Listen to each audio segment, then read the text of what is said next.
دا په څوکۍ ولسوالۍ کې هغه 1.5 سل معلولین دي چې په تیرو جنګونو کې یې خپلې پښې لاسونه او سترګې له لاسه ورکړي دي. اوس د مرستو اخیستلو دپاره راټول شوي دي. 2 تنه معلولین وایي پخوا به نورو سره د خپل وس اندازه مرسته کوله، خو کله چې معلول شوي اوس دوی د نورو لاس ته ناست دي.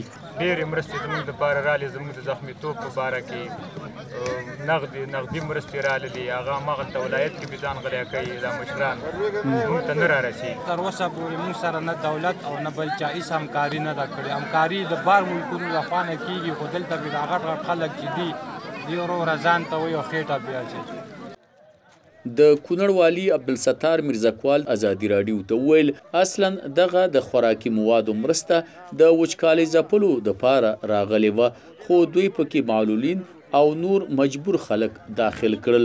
والي وایي دوی به حقدار ته سپاري او هیڅ چاته به اجازه ورنکړي چې د غریبو، معلولو او قرباني شوو کسانو د کورنیو حق وخوري.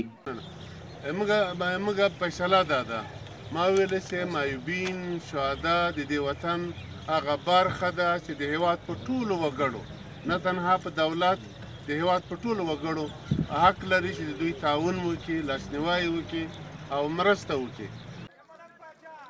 خلک وایي د تیرو نږدې 4 لسیزو په جریان کې په لکونو کسان وژل شوي او په لکونو نور د خپلو خوږو اندامونو بې برخې شوي دي چې نن د وژل شوو کورنۍ او معلول کسان په ډیر بد اقتصادي حالات کې ژوند کوي.